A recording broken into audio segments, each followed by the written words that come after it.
Monsieur Pertutti, vous êtes président de l'association Les Athées en Action, Atheist in Action.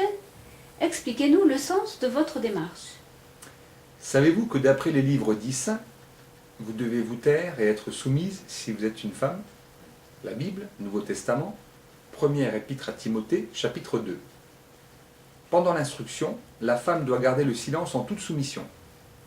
Je ne permets pas à la femme d'enseigner ni de faire la loi à l'homme, qu'elle garde le silence. Vous devez également, selon la Bible, mourir si vous êtes homosexuel.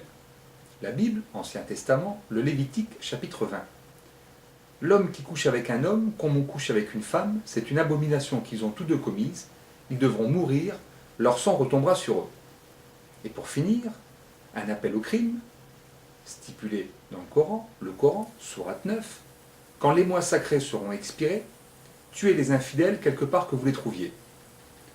Ces propos vous choquent, vous interpellent, nous aussi. C'est pour cela que nous avons décidé de lancer une action juridique à l'encontre de la Bible et du Coran, de leurs éditeurs plus exactement.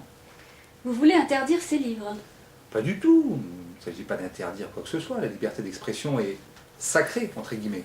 Non, non, nous voulons réglementer leur commercialisation, en faisant apposer, par exemple, un avertissement sur la couverture de ces ouvrages. Un avertissement comme sur les paquets de cigarettes? Oui, dans l'idée, on va dire que cet avertissement pourrait prendre à peu près cette forme.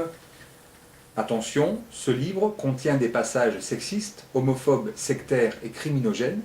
Il convient de le remettre dans son contexte historique, sachant qu'il a été écrit bien avant le Moyen-Âge. Et vous pensez que cela suffira à lutter contre l'obscurantisme religieux? Ça peut en tout cas y contribuer. Ça servira surtout à créer un débat de société autour d'une question simple. Les idéologies religieuses, les religions tout simplement, sont-elles compatibles avec nos idéaux humanistes de parité, de respect, de tolérance?